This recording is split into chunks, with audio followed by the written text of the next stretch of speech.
Segmen kesihatan kita sangat beruntung sebab apa yang bersama dengan kita Profesor Dr. Rohaizat Mohamad, pakar perunding bedah endokrin dan payudara UKM Specialist Center. Dan tajuk kita nak bincangkan hari ini pembedahan thyroid. Dah bawa pakar bedah kan. Jadi tajuk ni pun pembedahan thyroid, tapi kita akan ketahui lebih lanjut lagi apa itu thyroid dan sebagainya. Tadi Profesor pernah sebut, dia kata kalau nak potong jumpa saya. Hey. Bukan main potong Bukan main potong je, bukan. Baik, Assalamualaikum Assalamualaikum, Prof. Prof. Assalamualaikum warahmatullahi wabarakatuh. Sihat kita? Alhamdulillah. Alhamdulillah. Dan untuk sahabat-sahabat sekalian yang sedang menonton juga secara langsung di Facebook IKIM FM, kita akan bawakan insya-Allah selain daripada pendengaran kita di radio, kita juga bawakan live di Facebook IKIM FM. Prof, mungkin awal ni kita nak cerita sikitlah, nak perkenalkan, dah lama dah ada thyroid tu, masing-masing ada kan. Semuanya nak tahulah kan. Apa itu? Apa thyroid? Okey, terima kasih Pian. Sama. Apa dia? Itulah apa ini kali pertama saya bercakap di udara lah berkenaan dengan penyakit thyroid ni. Mungkin banyak benda yang kita boleh ceritakan mengenai thyroid ni. Sebab semua orang memang ada thyroid. Okey. Thyroid tu diperlukan untuk badan kita. Sebab dia menghasilkan hormon thyroxine tu memang perlu. Kalau tak ada tu badan kita lemah, letih, mengantuk. Jadi memang semua orang perlu ada thyroid. Cuma masalahnya bila gagal berfungsi dengan baik. Kan? Dia thyroid ni boleh jadi dia kurang menghasilkan hormon, dia panggil hypothyroid, ataupun dia terlebih menghasilkan hormon hyperthyroid. Kebanyakan orang normal hormon dia. Okey. Itu secara umum lah. Jadi ramai yang takut ni dia tengok saya ni hypo ke hyper. Tapi bagi saya pakar bedah yang takut yang normal tu. Pelik kan? Yang tengah-tengah pula.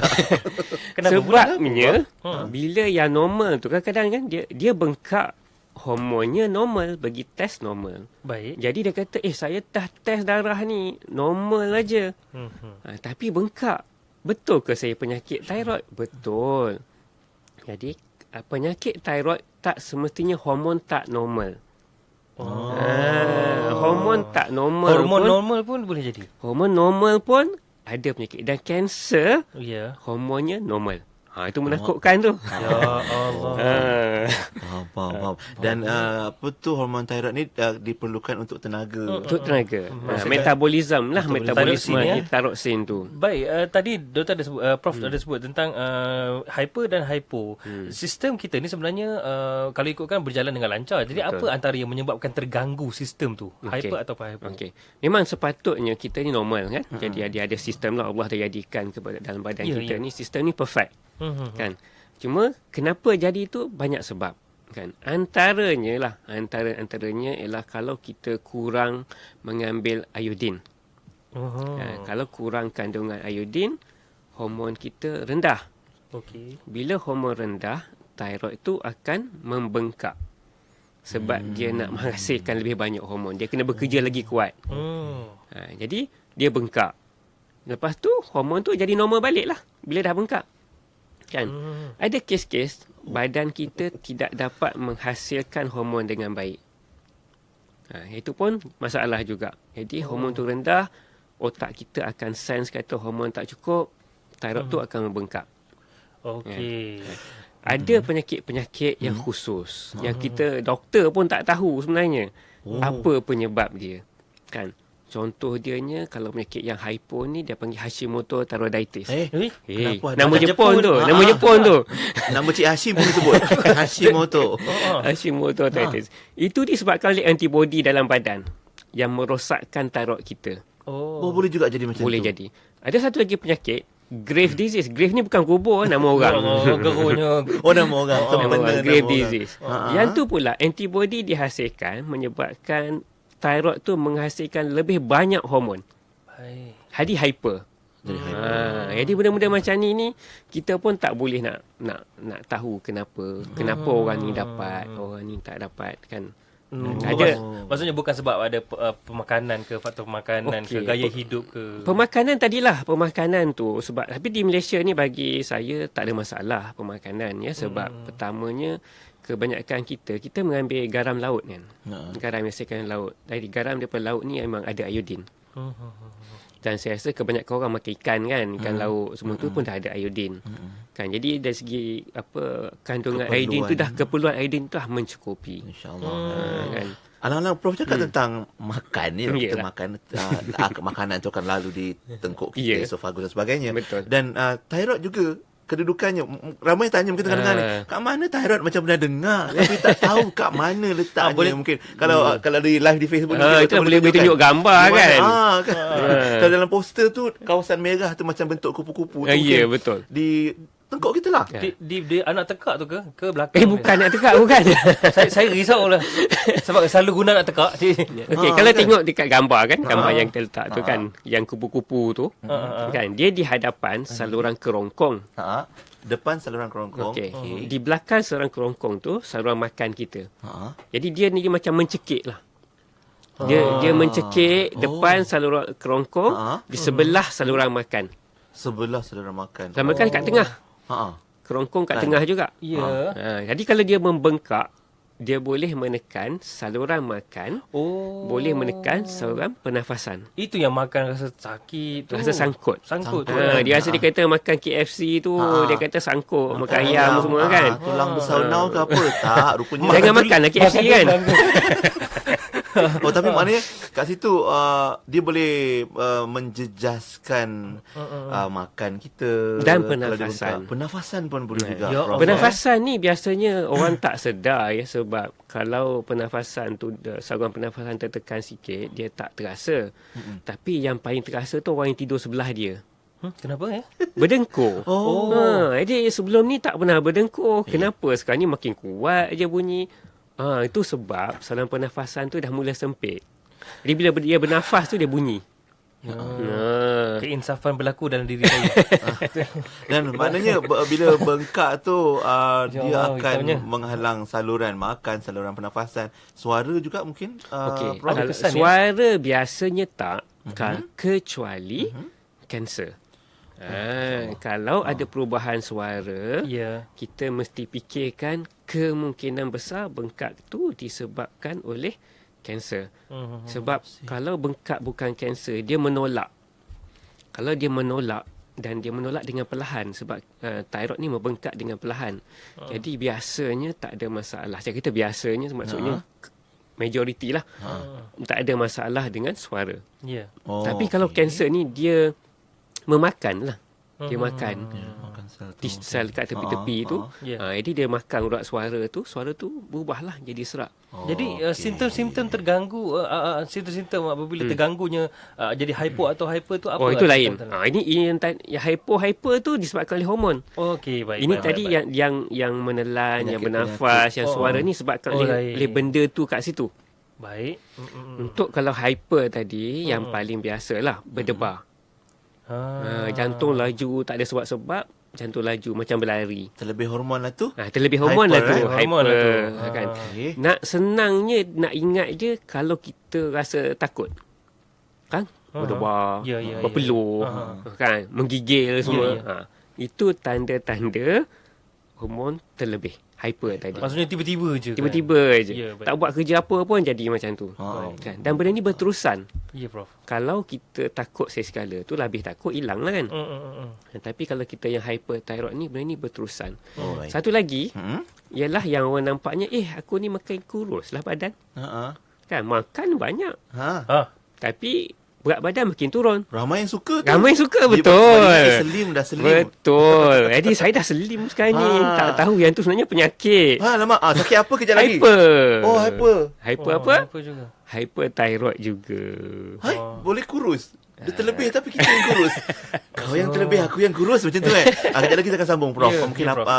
tentang penyakit thyroid. Bila bengkak tu bukan sekadar bengkak, mungkin bengkak tu boleh menyebabkan kita mengenali ataupun disahkan menemui penyakit-penyakit lain yang berkaitan dengan thyroid kita, kelenjar thyroid kita sebut Prof ya. Dan soalan-soalan boleh mula anda ajukan, boleh hubungi kami di 0362051500 Ataupun WhatsApp kami di 01129004 Yap, rehat seketika, kembali sebentar lagi bersama Prof. Dr. Rohaizat Muhammad, Pian dan Hadari di Mana Pagi. IKIM FM, pilihan utama anda.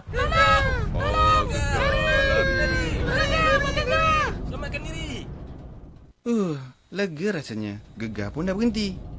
Kejap lagi gegar balik lah tu. Alah, dia gegar balik. Lagi. Jom gegarkan lagi perniagaan anda. Peluang menambahkan pendapatan. Apa tunggu lagi? Tempah tapak jualan anda di Karnival Mahaba IKIM Selangor 2018 sempena Anugerah Nasyid 2017 di Stadium Melawati Shah Alam. Bila? 12 hingga 14 Januari 2018. Jom gegarkan talian kami 03-6204-6263, 03-6204-6263 atau FB IKIM Niaga. Tarikh tutup tempahan sebelum 31 Disember 2017. Tempahan awal akan mendapat harga istimewa. Dah tak takut dah? Okey dah. Bang, majlis kahwin anak kita dah dekat ni. Dewan tak dapat lagi. Jangan risau, abang dengar Bangi Convention Center telah mula beroperasi. Mereka nak buat hari terbuka dan food testing pada 16 dan 17 Disember ni. Kita tempah terus. Kalau macam tu, kita kena pergi bang. Bawa duit siap-siap. Okey, beres. Bangi Convention Center, destinasi terbaharu acara anda. Hubungi 017-362-3130 atau layari www.bccbangi.com. Seminyak Tapau berjuang semangat usaha. Hai ibu bapa semua, anda mahu meningkatkan prestasi akhlak dan akademik anak anda? Inilah masanya. Hantarkan anak anda ke Seminar Tapau A edisi Disember 2017. Call kami sekarang 013-663-6969, 013-663-6969. Warna Pagi IKIM FM diwarnakan oleh Harwani. Secawan Gold Good setiap pagi pasti bersemangat sepanjang hari. Susu tepung kambing Gold Good boleh didapati di Guardian atau kedai jamu yang berdekatan. Ya, Alhamdulillah 8.42 minit pagi kembali bersama dengan kami bertiga dalam konti. Pian dan Hadari bersama dengan Profesor Dr. Rohaizat Mohamad, pakar perudi bedah endokrin dan payudara UKM Specialist Center. Terima kasih UKM Specialist Center dan kabarnya Prof. Rohaizat pun ada juga, bukan Prof yang buatlah grup ni, ada grup di Facebook. Namanya Thyroid dan Anda, Prof ya. Betul, di sini dikumpulkan ada yang bekas pesakit. Oleh pesakit. Kebanyakannya adalah pesakit dalam grup tu. Jadi mereka kongsikan pengalaman dan juga perbincangan lah berkaitan dengan thyroid ni. Okey, tadi doktor kata lebih hormon thyroid ni pun boleh jadi kurus. Tapi ada kesannya tu. Macam mana tu? Apa cerita sebenarnya? Okey, yelah. Ya kan ramai orang nak kurus. Kan? Tapi kurus dengan cara yang tak betul lah ni. Cara yang tak betul. Jadi masalah dianya bila hormon tinggi ni ada kesan sampingan dia. Kan? Kurus satu hal lah. Tapi bila tinggi, jantung tu terpaksa berfungsi dengan lebih banyak, dengan kuat. Kan? Sebab kita berdebar semua. Di lama kelamaan, kalau kita tak diberi rawatan, jantung tu boleh rosak. Baik Prof, takut nanti kalau ada antara yang nak kurus, dia mengambil ubat-ubat kurus yang ada iodin lebih, macam mana? Itulah. Itu jadi nak kena tengok lah tu. Kalau ubat yang diberikan oleh hospital tu tak ada. Kan, ubat yang untuk kurus daripada hospital tu tak ada. Tapi ada juga suplemen-suplemen. Sebenarnya kita boleh tengok dalam suplemen tu, kalau mengandungi kandungan alge, rumpai laut yang tinggi. Sebab rumpai laut ni memang kandungan iodin dia tinggi. Jadi ada orang mengamalkan ambil rumpai laut untuk kuruskan badan. Memang badan boleh kurus, tapi kesan sampingan dia tu jantung. Dia juga boleh merepotkan tulang, osteoporosis. Jadi memang kita tak galakkan lah, sebab kenapa kita nak kurus sampai menyebabkan penyakit lain. Sedangkan rawatan untuk kurus tu lain. Banyak rawatan-rawatan lain lagi. Itu baru cerita tentang hyper itu baru tadi, hyper tu. Terlebih hormon pun bahaya. Jadi kalau kita cerita pula tentang penyakit yang menyebabkan thyroid ni, apa antaranya Prof? Kalau bengkak tu sudah memang pasti bengkak lah, dia akan membengkak lah. Tapi apa penyakit-penyakitnya tu? Okey, yang paling biasa lah, paling biasanya kita panggil goiter lah, bengkak thyroid. Itu yang bukan kansernya. Tapi ada orang juga menggunakan perkataan goiter tu untuk keseluruhan. Apa-apa bengkak ke di thyroid tu dia panggil goiter. Semua panggil belasah goiter je. Okey, goiter ni tak bahaya. Kan? Yang kita tak nak tu kanser. Itu yang takut bunyi kanser. Kan? Dan macam mana nak kenal? Pesakit susah nak kenal thyroid tu disebabkan oleh goiter tu ke bengkak biasa atau kanser. Kan? Sebabnya kanser dekat thyroid ni dia lambat membesar. Kadang-kadang orang tak perasan. Kan dah ada bertahun dah doktor dia kata macam ni, saya okey je, sihat je, tak sakit pun, cuma bengkak. bertahun dah. Terus saya kata, macam mana puan tahu yang ni kanser atau tidak? Jadi perlulah ujian-ujian. Jadi kalau orang yang ada bengkak, terutamanya yang hormon normal saya kata tadi. Hormon bukan hyper, bukan hypo, bengkak, kena pergi jumpa doktor, pastikan dahulu benda ni kanser atau tidak. Kalau kanser pula, kebiasaannya kanser ni berlaku pada usia yang lebih muda. Bukan macam kanser lain. Kalau kanser lain biasanya usia 50 ke atas kan baru dapat kanser. Kanser thyroid ni biasanya berlaku pada usia 20 tahun ke 40 tahun. Allah, muda. Orang muda. Dan betul. lambat kesan perkembangannya tu lambat. Slow. Jadi orang tak perasan. Kadang-kadang tu bengkak tu, ni tak apa, ni dah bertahun. Ya ke tak apa? Kan bila kita cek-cek tengok, kata puan ni ada kanser. Saya pakai perkataan puan tu sebab kebanyakannya wanita. Yang dapat thyroid ni wanita.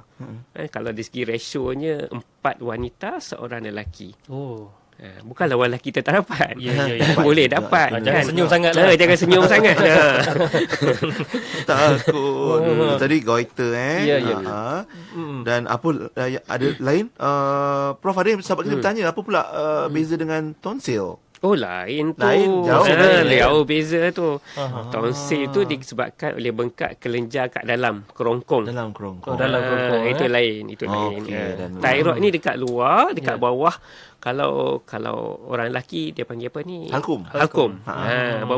Bawah halkum tu. Bengkak dia kat situ. Mulalah ramai yang duk cari-cari. Peganglah, boleh pegang lah. Jangan dia pegang, geli. Sebenarnya bengkak thyroid ni biasa ya. Kalau tengok dari segi statistiknya 30 ke 40% daripada orang ni manusia ada bengkak thyroid. Tapi tak semua menimbulkan masalah. Baik. Kan jadi janganlah bila bengkak thyroid tu malam ni dah tak boleh tidur, menangis. Tak ada. Dapatkan dulu apa.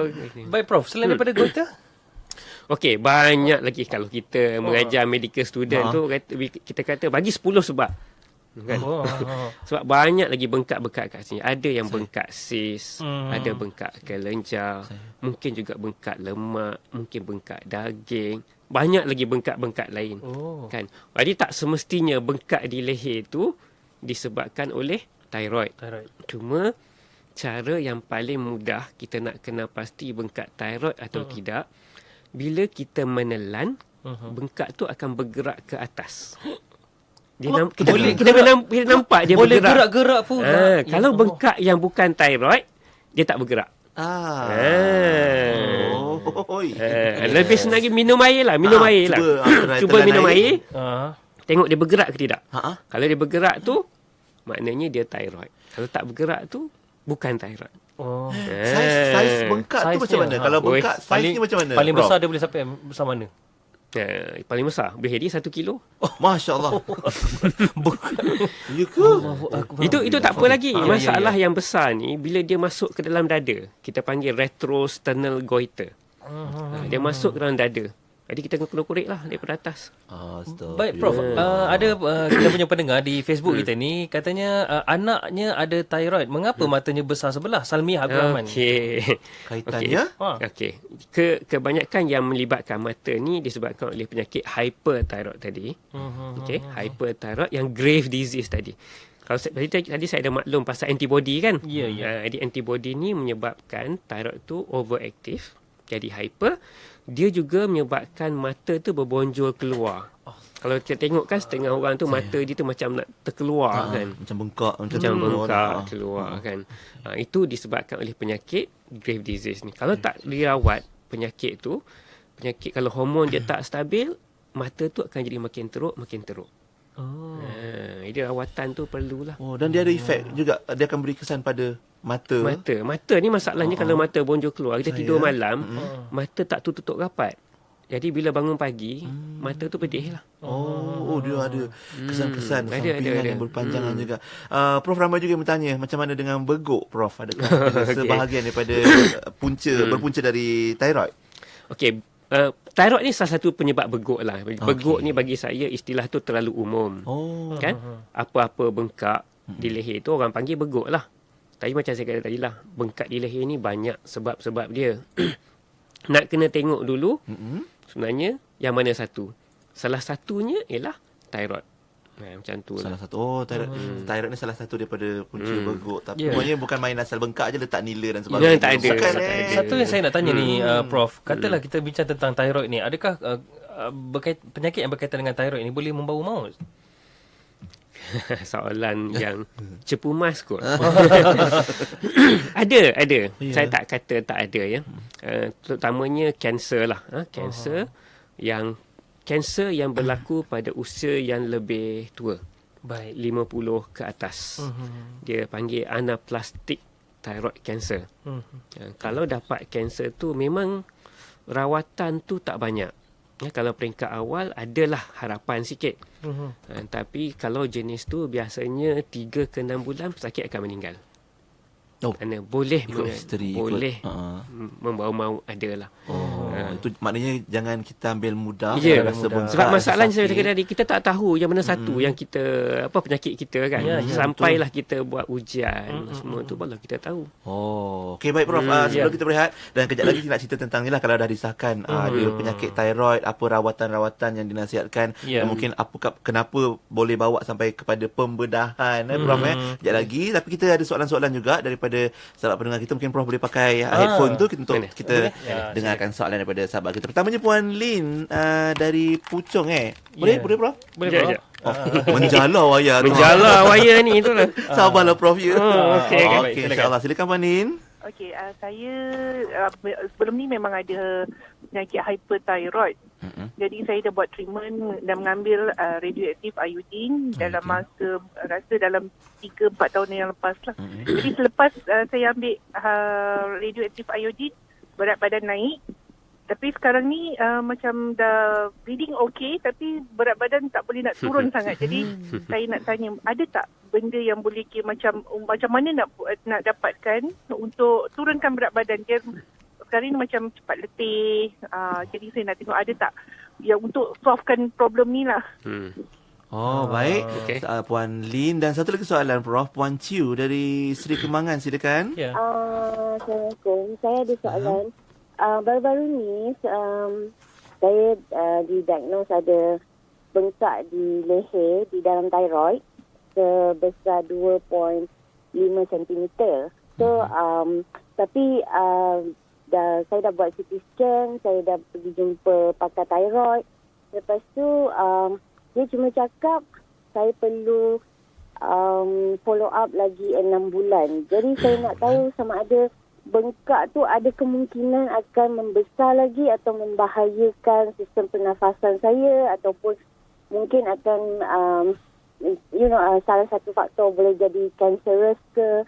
So saya nak tahu macam mana, perlu ke saya mendapatkan second opinion daripada hospital lain, ataupun saya perlu tunggu untuk 6 bulan tu untuk follow up. Okey, jadi soalan tu jawapannya kejap lagi. Prof Dr. Rohaizat Muhammad akan bantu, dan sahabat-sahabat lain boleh terus hubungi kami untuk soalan anda di talian 0362051500. Farhanis dan Faiz menanti di talian. Dan anda boleh juga ajukan di WhatsApp kami 011290040004, dan terus bersama dengan kami di Konti Warna Pagi. IKIM FM, pilihan utama anda. Ya Zal Jalali wal Ikram, يا ذا الجلال والإكرام، يا ذا الجلال والإكرام، أمتنا على دين الإسلام، يا ذا الجلال والإكرام، يا ذا الجلال والإكرام، يا ذا الجلال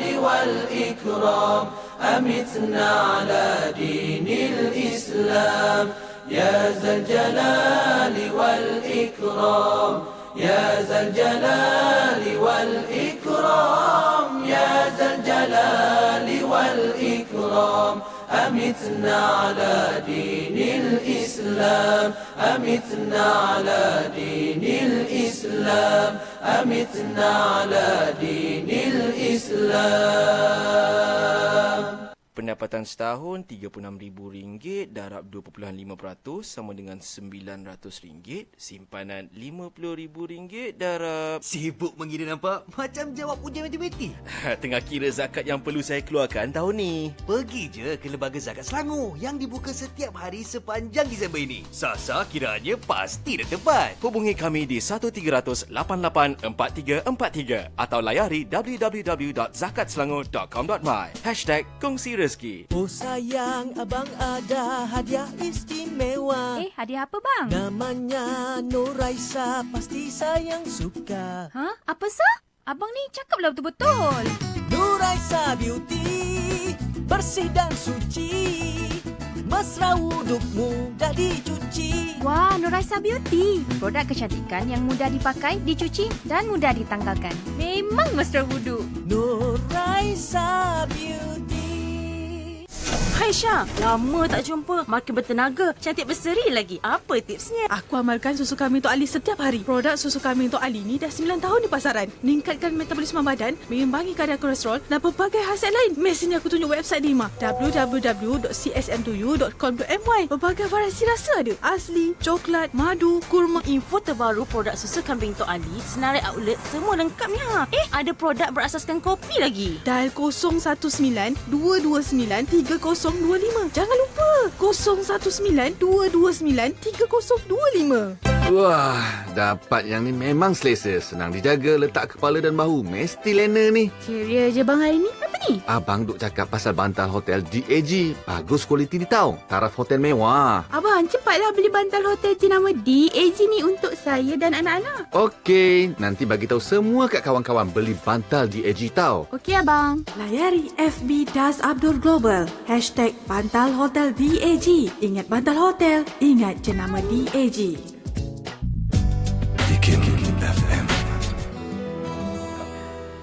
Kembali bersama Piana Hadari dan yang berbahagia Profesor Dr. Rohaizat Mohamad, pakar kita dari UKM Specialist Center. Hari ini cerita tentang pembedahan thyroid. Tapi belum cerita lagi pasal bedah, Prof. Itulah. Prof ni bukan calon orangnya. Dia lebih kurang macam menteri jugalah. Sampai ke luar negara perginya untuk menuntut ilmu, balik dia latihkan. Beliau berlatih pula orang-orang. Sikit iklan lah. Nanti ni Prof akan share kemudian. Prof adalah antara perintis untuk pembedahan thyroid. Thyroid kita tahu kan kat mana tadi letak dia? Ya, di kat tekak tengkuk. Tapi Prof boleh operate dari ketiak.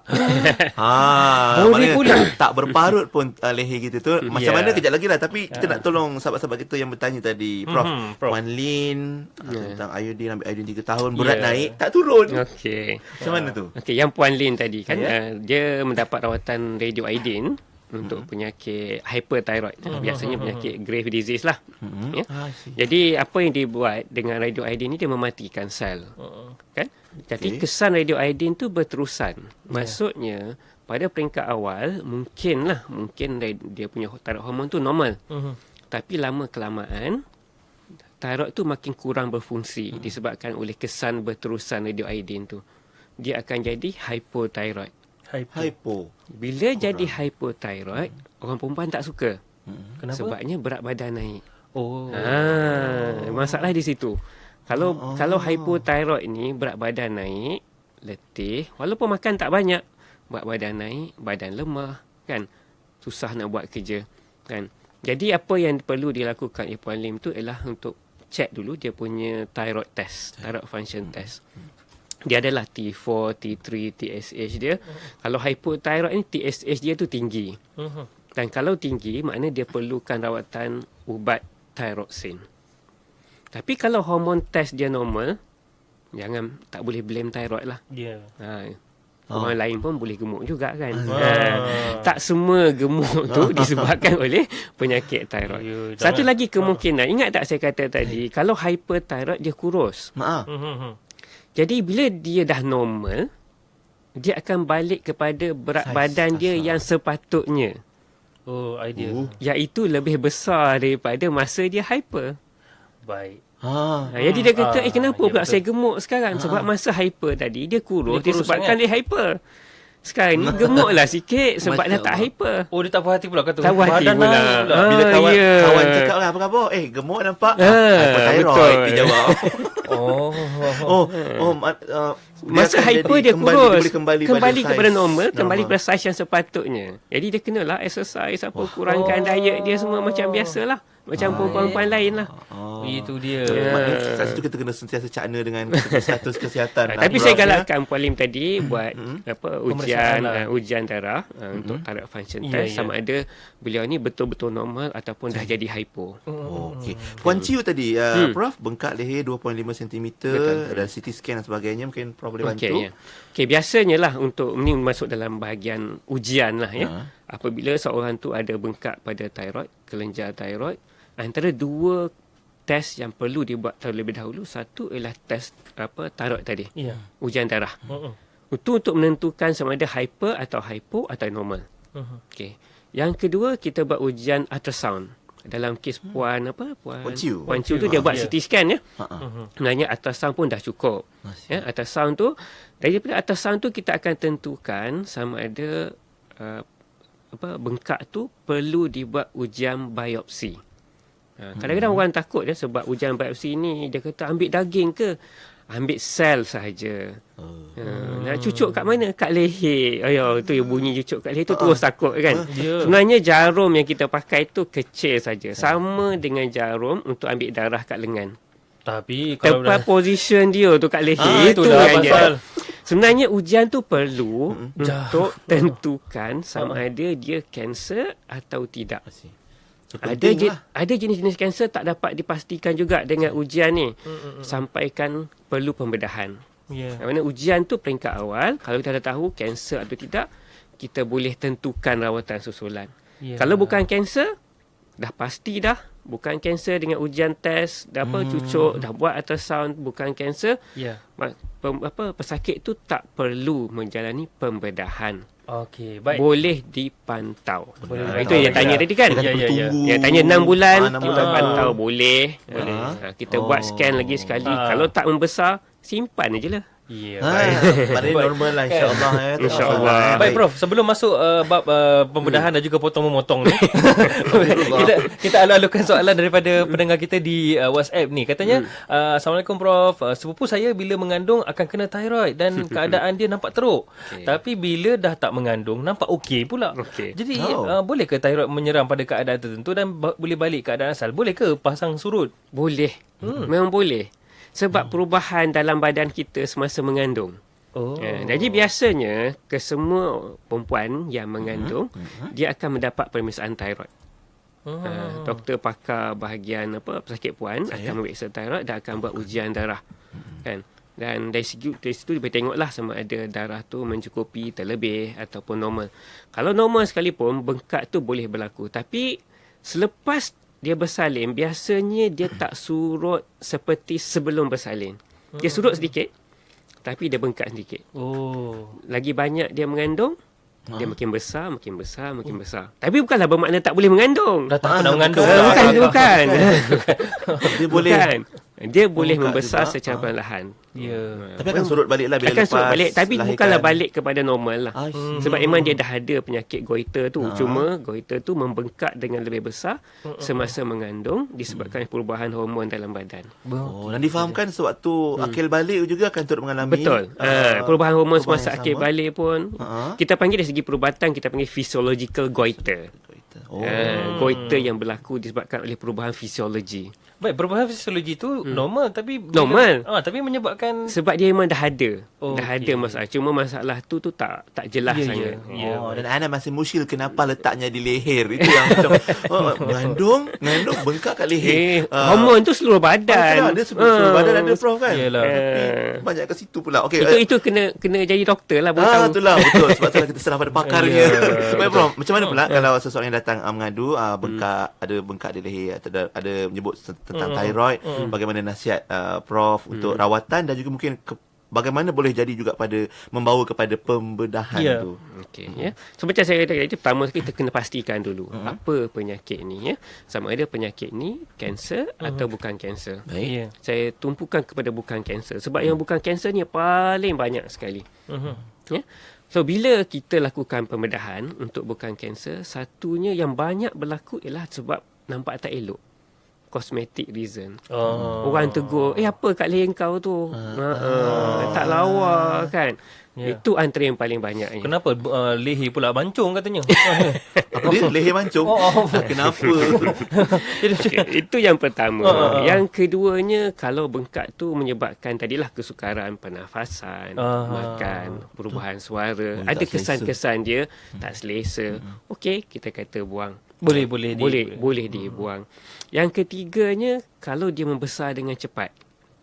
Kebanyakan thyroid bukan kanser, tidak membesar dengan cepat. Biasa kita ambil ukuran lebih kurang 1 cm dalam tempoh setahun. Lama. Lama. 1 cm setahun. Kalau kurang daripada 1 cm dalam tempoh setahun, bermakna bengkak tu membesar dengan perlahan. Perlahan lah. Tak nak buang pun tak apa. Simpan je lah umur 70 tahun. Tak kisah lah kan bengkak thyroid kan. Jadi macam tu lah. Tapi kena pastikan dahulu yang dianya bukan kanser. Dah pasti bukan kanser, kita boleh pantau. Ada juga yang thyroid yang masuk ke dalam dada. Yang kata retrosternal. Yang tu masalah sikit. Sebab kita tak nak tunggu sampai dia besar sangat. Nanti kan kena belah dada pula. Untuk keluarkan dia. Itu dah jadi major operation pula.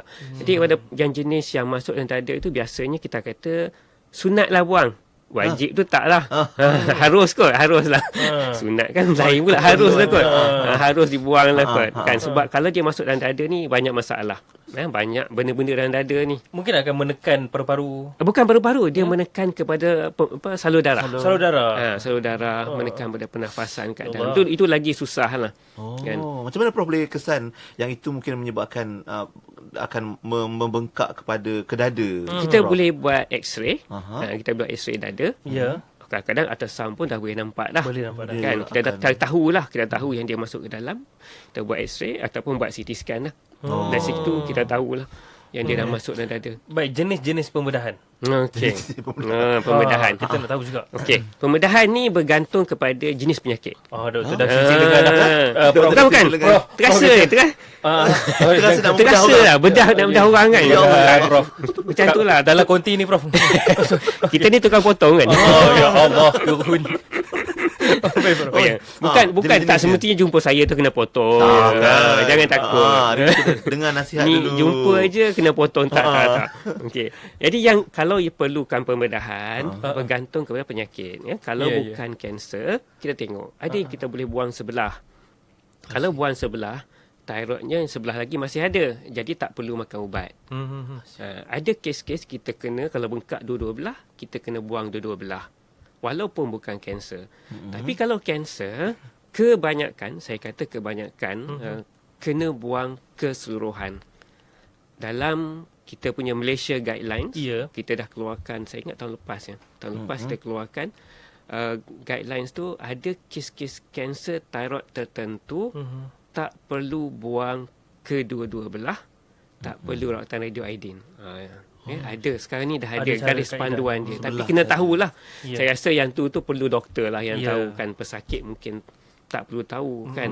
Tapi dah ada garis panduan kita. Kes-kes kanser sekarang ni tak semestinya kena buang kedua-dua belah. Dan kenapa kita nak elakkan buang dua-dua belah tadi? Sebab kalau kita buang dua-dua belah, pesakit tu terpaksa makan ubat thyroxine sepanjang hayat untuk gantikan hormon yang kita buang tadi. Dia boleh dibuang, tapi lepas dibuang kita kena makan hormon. Dan hormon tu kena makan. Dia tak ada kesan sampingan. Kalau terlebih makan, terkurang makan, ada kesan sampingan hypo dan hyper tadi. Jadi kena pantau lah. Okey, kejap lagi kita nak beres sekali lagi. Saya dah terawang-awang dah rasa sebab bila dengar bedah-bedah potong-potong dan sebagainya ni. Saya nak tanya tu Pian, yang kaedah yang doktor kenal, Prof kita kenalkan tu. Yang menerajui macam mana pembedahan thyroid dari ketiak tu kejap lagi. Prof akan cerita dan soalan-soalan pun dah banyak diajukan sahabat kita. Sabar kejap Kita kembali sebentar lagi terus dengan Warna Pagi. IKIM FM, pilihan utama anda. IKIM FM, pilihan utama anda. Pilihan utama anda. IKIM FM, pilihan utama anda.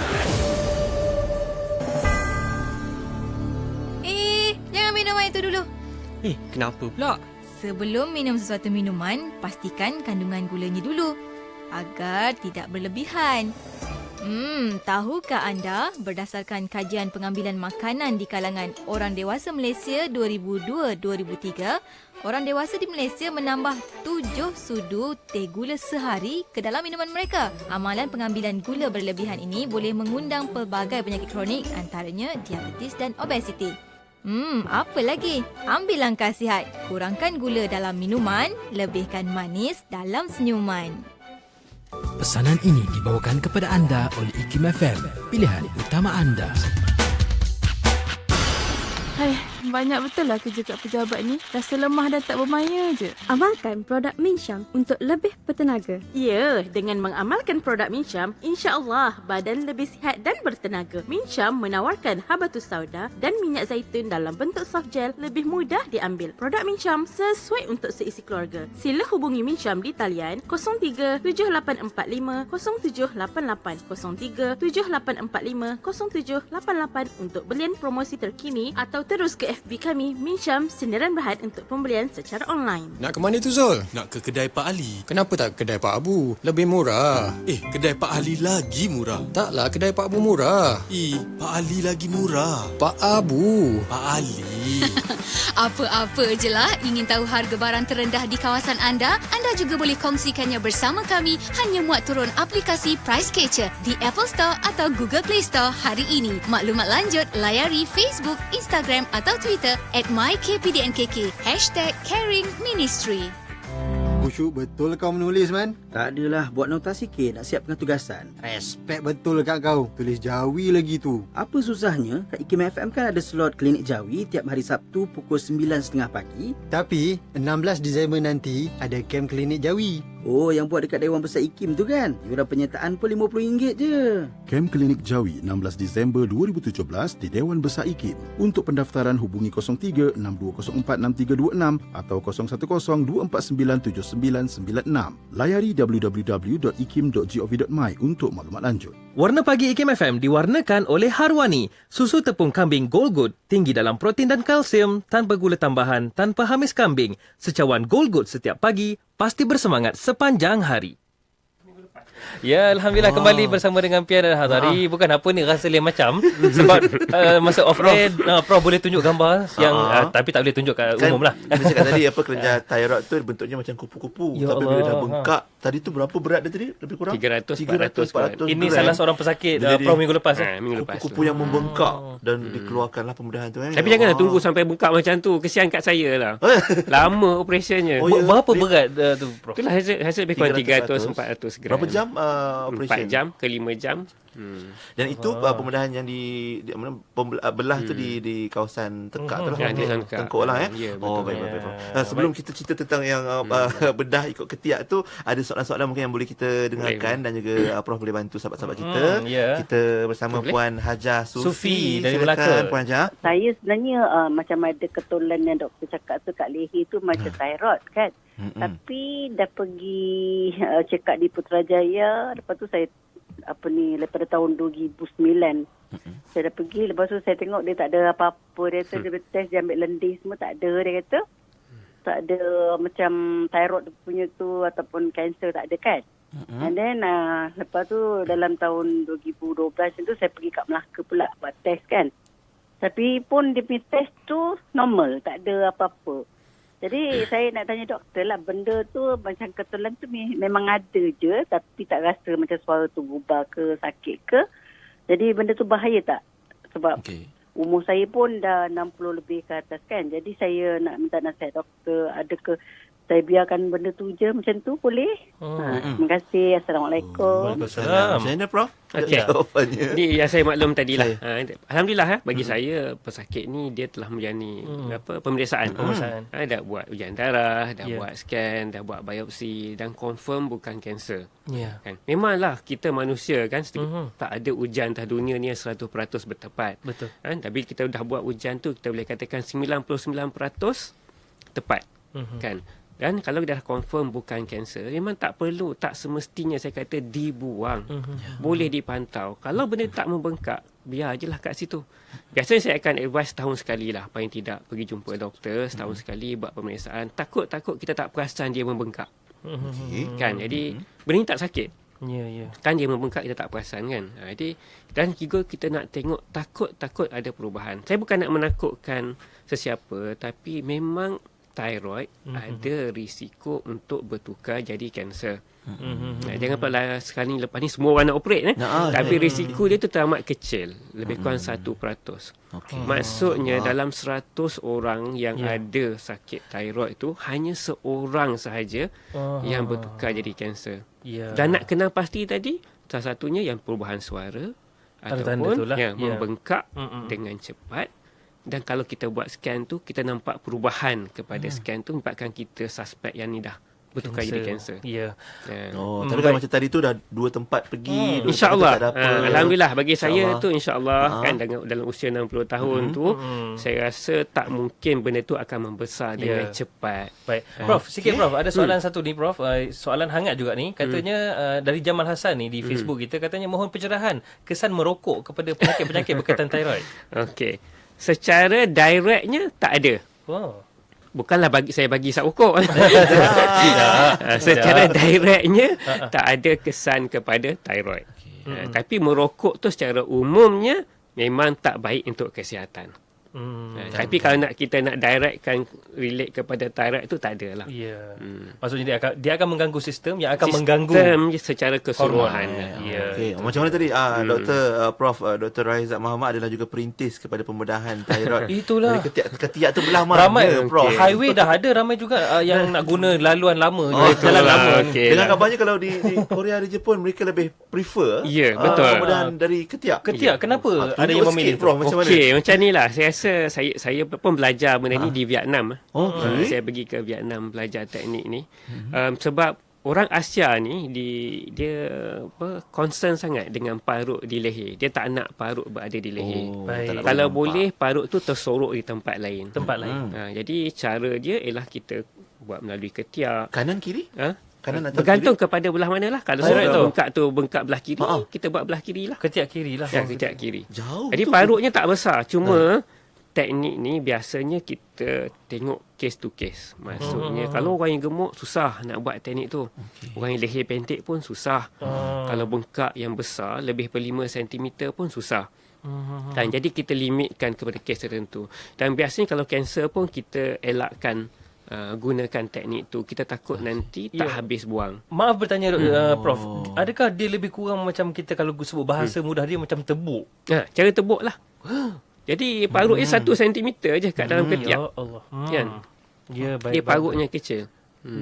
Dah berapa lama dah teknologi cara ni? Dah lama dah. Sebenarnya kalau saya boleh maklumkan, teknik terbaru sekarang ni, ini dipelopori oleh kawan saya di Bangkok. Teknik mengeluarkan tarap melalui mulut. Ya Allah. Dia belah kat mana? Dia belah depan gigi. Kita dah mula hantar. Dia boleh belah situ. Kita ada 3 orang pakar daripada Malaysia yang kita hantar untuk training. Dan ada yang dah mulakan. Di Malaysia ni kita dah buat 3 kes lah. Dah ada pembedahan tu di Malaysia. 3 kes dibuat melalui mulut. Jadi tak ada parut langsung lah. Ketiak pun tak ada. Apa pun tak ada. Dalam kat gigi tak nampak kan. Jadi pembedahan tu banyak cara. Cuma bergantung kepada kes. Jadi tak semua. Janganlah pula yang dah besar macam ni datang, doktor boleh tak buang kot ketiak, boleh buang kot mulut. Dia pula biarlah doktor yang tentukan ikut pada keadaan rawatan mana yang sesuai. Baik. Begitu. Tapi di Malaysia katanya belum lagi dah mulakan. Kita dah mulakan di Hospital Kuala Lumpur 3 kes. Itu optional ataupun doktor yang akan doktor yang tentukan. Doktor yang akan tentukan. Bukan pesakit yang minta kan dia tak boleh main doktor pesakit boleh minta tapi doktor yang kena finally decide lah kan. Jadi tunggu je doktor sisi lengan. Nampak dia dah sisi lengan tu Prof memang serius bercerita tentang pembedahan lah. Forte beliau lah, kepakaran beliau. Tapi dalam pembedahan ni mungkin saya nak kena mention juga lah yang orang takut sangat nak pergi pembedahan ni kan. Setuju. Orang takut kenapa takut sangat? Yang paling orang takut sebab suara. Kan? Suara serak. Kenapa kakak saya pergi operate balik lepas tu tak boleh bercakap? Ada kesan ke? Okey, risiko ada. Sebab urat suara ni dia melekat bersama dengan thyroid. Jadi kadang-kadang kita nak keluarkan thyroid tu dia tertarik sekali ke, ada kes yang terpotong sekali sebab dia melekat. Terutama kalau kes kanser, kita terpaksa potong pun ada. Tapi bukanlah bisu. Bukanlah bisu. Maknanya suara tu kalau saya kata jadi raucous. Serak. Jadi Ramli Sarip. Jadi serak suara tu. Kenapa? Adakah kerana nodul ataupun kerana kalau urat suara tu rosak, dia peti suara tak boleh tutup dengan baik. Okey. Tapi sekarang ni teknologi dah ada. Sekarang teknologi dah ada. Di UKM memang kita pelopori lah teknik menggunakan alat untuk mengenal peti suara. Itu teknik daripada Jerman. Saya pergi ke Jerman, pergi belajar kat sana, bawa balik teknologi tu. Jadi untuk mengurangkan risiko. Saya tak kata kosong ya. Memang nak kata kosong tak boleh kan, risiko tu masih ada. Tapi dah ada teknologi, kita boleh kurangkan risiko merosakkan suara. Okey, itu ada kesan jugalah pada suara. Ada satu kesan lagi, kesan kami ingat Puan Lina Haji Nan katanya saya dah buang goiter thyroid kiri dan kanan, dua-dua lah, dan mengambil thyrosin sepanjang hayat Prof. Masalahnya sekarang saya kerap mengalami batuk yang berpanjangan.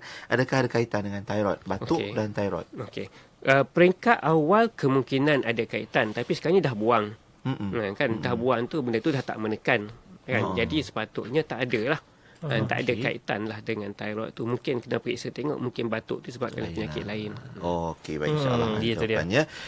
Satu lagi soalan sebelum kita berehat ni, sempat lagi ramai yang bertanya. Puan Mazni dari Bangi, silakan Puan. Assalamualaikum, saya ada anak dengan central hypothyroidism.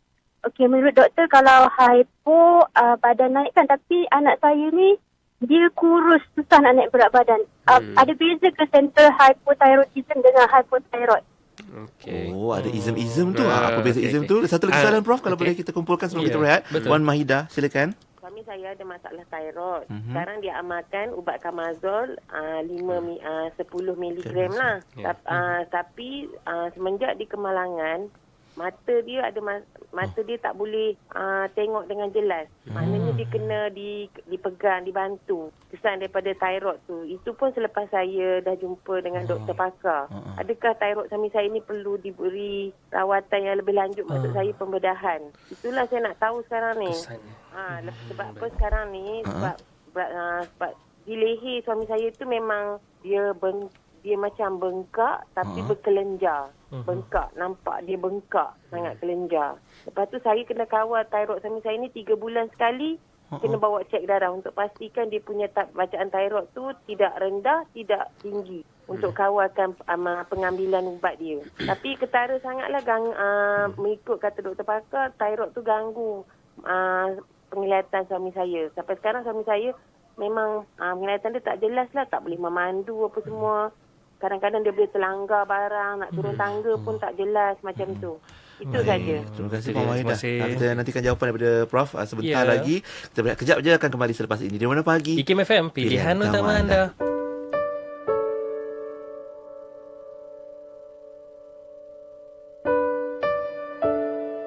Mengapa agama itu harus dijadikan sandaran dan panduan kita? Yang pertama, agama itu memberikan makna kehidupan kita yang sebenar. Kerana ada orang yang mungkin dia kehilangan makna, dia kehilangan identiti, dia tak tahu kenapa dia hidup dan tercari-cari contoh, model, tauladan apa yang dia nak ikut dalam kehidupan ini. Sepatutnya orang Islam tu dia tidak perlu lagi mencari, kerana contoh itu dah jelas, panduannya juga jelas. Yang kedua, kerana agama itu dia memberikan timeline kehidupan yang betul. Kerana dalam kehidupan kita ini, kita bukan sekadar hidup di dunia ini saja. Timeline kehidupan kita itu panjang. Dunia ini hanya sementara, hanya salah satu daripada poin kehidupan kita yang sebenarnya pendek. Semuanya itu masih relatifnya pendek, kerana kita ada lagi di sana kehidupan yang lebih panjang. Malah bukan sekadar panjang, Al-Quran kata dia merupakan kehidupan yang abadi, kekal, darul qarar, rumah yang abadi dan kekal. Apalah dari tadi berbunyi je grup iklan ni. Nak tidur pun susah. Ada siapa-siapa nak roti viral tak? Esok dapat. Burger. Jom. Siapa nak order? Masuk list di bawah. Siapa nak tengok katalog telekon dan jubah? Wah, ayunya bila pakai. Macam-macam ragam korang. Apa kata kita buka booth jualan di tapak Karnival Mahabbah IKIM FM di Stadium Malawati Shah Alam. Boleh niaga macam-macam. 3 hari tau. Bermula 12 hingga 14 Januari 2018. Tempah sekarang 03-6204-6263 atau layari FB IKIM Niaga. Promosi istimewa untuk 50 tempahan terawal. Kita selalu berharap masa depan kita cerah dan segala matlamat tercapai. Tapi ia mustahil jika kesihatan tak pernah dijaga dan diambil peduli.